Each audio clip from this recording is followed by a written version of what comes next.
بسم اللہ الرحمن الرحیم الحمد للہ رب العالمین والصلاة والسلام علی سید الانبیاء والمرسلین اللہم صلی وسلم دائما ابدا علی حبیبک خیر الخلق کلہم وعلی آلہ واصحابہ وبارک وسلم۔ السلام علیکم ورحمۃ اللہ وبرکاتہ۔ ناظرین، ایک بار پھر ہم ایاک نستعین اس سلسلے میں ہم اور آپ جمع ہوئے ہیں، اور یہ سلسلہ جو ہے اس میں چند سوالات کے جواب استخاروں کے بعد دیے جاتے ہیں۔ اس سے پہلے ایک آدھ حدیث پاک ضرور پیش کی جاتی ہے۔ چونکہ مغفرت کا عشرہ رواں دواں ہے، اس لیے مغفرت کے عنوان پر ایک حدیث پاک آپ کو پیش کرتا ہوں۔ اللہ تعالیٰ کی رحمت کتنی بڑی ہے، اور یہ حدیث پاک بخاری شریف میں موجود ہے۔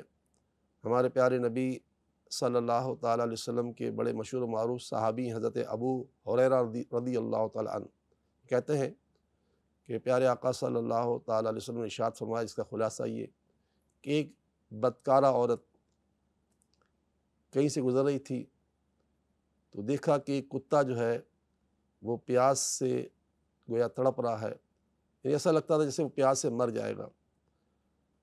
اب اس عورت کے پاس جو ہے اور تو کچھ تھا نہیں، اس نے اپنا چمڑے کا موزہ جو تھا وہ لیا اور اپنی اوڑھنی سے جو ہے اس کو باندھا، اور جو کنواں تھا اس میں پانی جو جتنا وہ پانی نیچے تھا اس سے پانی لیا اور اس پانی کو اس کتے کو پلا دیا۔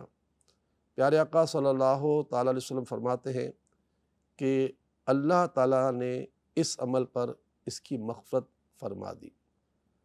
اب سوچئے کہ ایک کتے کے ساتھ اچھا برتاؤ کرنے والی ایک ایسی بری عورت جس کو حدیث پاک میں بدکارہ عورت کہا گیا، اس کی اللہ تعالیٰ نے مغفرت فرما دی۔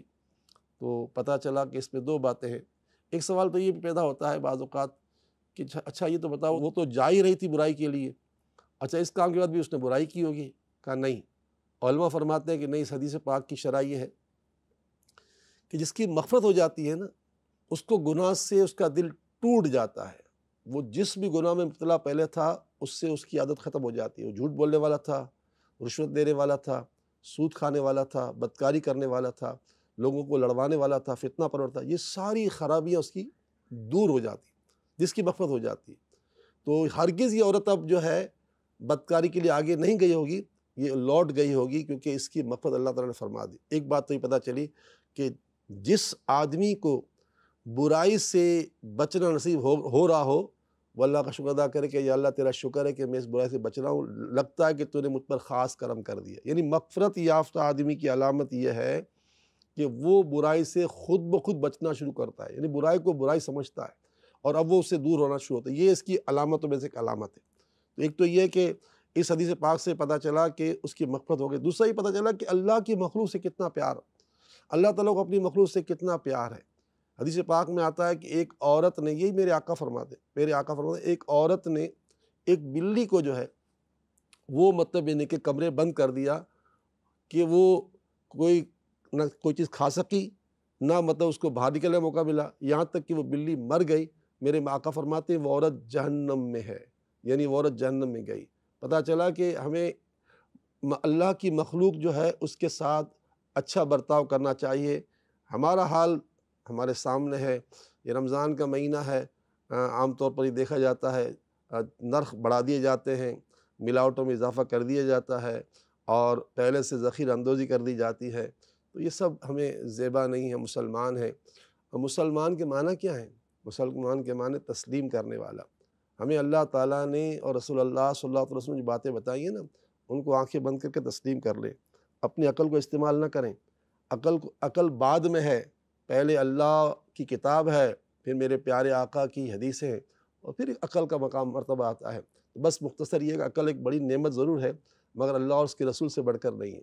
اس لیے بس ہمیں اپنی جو ہے نا کوشش کرنی چاہیے کہ ہماری ذات سے لوگوں کو فائدہ پہنچے۔ یاد رہے حدیث پاک میں آتا ہے بہترین آدمی وہ ہے جو دوسروں کو فائدہ پہنچائے۔ اب سوالات کی طرف چلتے ہیں۔ ان کا نام ہے خالدہ صاحبہ، اسلام آباد سے۔ فرماتی ہیں کہ جو جانور پالتے ہیں مر جاتا ہے، اثرات تو نہیں ہیں؟ تو یہ سوال کا جواب یہ ہے کہ اثرات تو نہیں ہیں۔ اچھا، بعض اوقات اللہ تعالیٰ نے نقصان میں نفع رکھے ہوتے ہیں، یہ بھی روایتوں سے بات ملتی ہے۔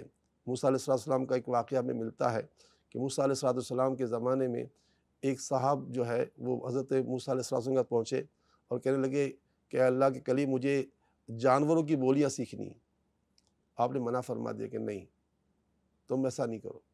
وہ ضد پر آ گیا کہ نہیں، سیکھنی ہے سیکھنی ہے سیکھنی ہے۔ آپ نے اس کو مجبور کے سکھا دی۔ اب کیونکہ اس کے پاس جانور تھے، اتفاق کی بات ہے کہ وہ کھانا کھا رہا تھا نا، تو کھانا کھاتے ہوئے اس نے اپنے کتے کو جو ہے جو کھانا کھا ہڈی پھینکی، تو اس کے بعد مرغا بھی تھا اور بیل بھی تھا۔ اس نے جیسے ہی ہڈی پھینکی کتے کو، تو مرغے نے جو ہے نا وہ ہڈی اچک لی، جو اس کا مطلب اس پہ ہڈی پر جو گوشت تھا اس کو اچک کر وہ اوپر چلا گیا۔ تو اس کتے نے اس سے کہا، مرغے سے، کہ مالک نے مجھے دی تھی تو نے کیوں اچک لی؟ اچھا، یہ جس نے کہا مالک نے مجھے دی تھی تو نے تو یہ مالک نے جب بولی سیکھ لی تھی اس کو یہ بات مطلب سمجھ میں آ گئی کہ یار یہ تو بڑا اچھا ہو گیا، مجھے تو پتہ چل گیا یہ کیا بول رہے ہیں۔ تو کتے کو مرغے نے جواب دیا، فکر مت کر، مالک کا بیل مرنے والا ہے، اور جب یہ بیل مر جائے گا نا تو پھر اس کا گوشت بڑے مزے سے کھانا، مجھے یہ کھانے دے۔ مالک کو بڑی خوشی ہوئی کہ یار تو بڑا اچھا ہو گیا، میرا بیل مرنے والا، فوراً بیل اس نے بیچ دیا۔ بیل بیچ کے آ گیا، وہ خوش ہو گیا، مجھے فائدہ ہو گیا۔ پھر دوبارہ کسی دن وہ کھانا کھا رہا تھا، اس نے پھر مطلب یعنی کہ جو ہے وہ اپنا بچا ہوا گوشت کا ٹکڑا تھا اس کو پھینکا، تو پھر اس کتے کو جو ہے مطلب یعنی کہ جو ہے وہ جو حصہ تھا اس کو اس مرغے نے اچک لیا۔ اس نے کہا تم نے تو پہلے کہا تھا کہ مالک جو ہے وہ مطلب یعنی کہ اس کا بیل مرے گا تو تم کھانا، بیل تو مالک بیچ کے آ گیا، تم نے اس دن میرا حصہ مار لیا، آج بھی میرا حصہ مارنے کے چلے ہو۔ تو کہا بھائی فکر مت کر، مالک کی بلا آئی تھی بیل پر، اس نے اس کو بیچ دیا، اب مالک مرے گا، یہاں خود کھانے پکیں گے، خوب مزے سے کھانا۔ پتہ چلا کہ بعض اوقات انسان کی بلا اس کے جانوروں پر آ جاتی ہے، تو انسان اپنے نقصان کو نقصان سمجھ رہا ہوتا ہے، لیکن ضروری نہیں کہ ہر نقصان ہوتا ہے۔ تو پیاری بہن بس ہمت رکھیں، اللہ سے مدد مانگیں، اور اللہ تعالیٰ کے اس نام کو ہر نماز کے بعد 111 مرتبہ پڑھ لیا کریں، یا حفیظ و یا اللہ، یا حفیظ و یا اللہ، یا حفیظ و یا اللہ۔ اللہ حفاظت کرنے والا ہے اور مدد کرنے والا ہے۔ آپ نے اسلام آباد سے کال کی ہے، اگر اپنے گھر میں حفاظت کے لیے آپ کچھ چاہتی ہیں تو ہمارے اسلام آباد میں بھی ہمارا دفتر ہے، اور پنڈی میں بھی ہے۔ اسلام آباد میں ہمارا دفتر ہے گیگا مال میں، اور جو یہ پنڈی میں ہے جو ہے وہ ہے چاندنی پر سیٹلائٹ ٹاؤن میں۔ تو وہاں سے آپ نقش لے لیجیے گا اور لگا دیجیے گا۔ اللہ تعالیٰ آپ کی مشکل فرمائے۔ یہ بات اپنے ذہن سے نکال دیں کہ آپ کے ساتھ کوئی عملیات کا معاملہ اثرات کا، جیسا کہ آپ نے لکھا تھا۔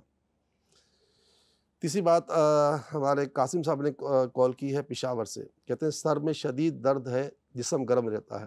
ان دونوں کے لیے الگ وظیفہ ہے۔ سر پر ہاتھ رکھ کر 7 مرتبہ سورہ اخلاص پڑھ لیں، قل هو اللہ احد والی سورہ 7 مرتبہ پڑھ لیں، اور اس کے بعد پڑھنے کے ہاتھ پر دم کر کے 7 مرتبہ ہاتھ کو سر پہ پھیر لیں، انشاءاللہ تعالیٰ سر کا درد ختم ہو جائے گا۔ اور جسم گرم، یعنی عام طور پر تھوڑا کم بخار ہوتا ہے، تو جسے بخار تھوڑا بہت رہتا ہو اسے چاہیے کہ وہ چلتے پھرتے اٹھتے بیٹھتے پڑھتا رہے، بسم اللہ الکبیر، بسم اللہ الکبیر، بسم اللہ الکبیر، بسم اللہ الکبیر، بسم اللہ الکبیر، بسم اللہ الکبیر۔ یہ ورد کرنے والے کا جو ہے نا بخار الحمدللہ اتر جاتا ہے۔ اللہ نہ کرے کوئی بخار زیادہ آ جائے تو حضرت امام جعفر صادق رضی اللہ تعالیٰ عنہ فرماتے ہیں کہ 40 مرتبہ سورہ فاتحہ پڑھ کر مریض کو پانی پلایا جائے، دم بھی کیا جائے، اور مریض کے چہرے پر پانی کا چھڑکاؤ کیا جائے۔ اللہ تعالیٰ سب کو شفا عطا فرمائے۔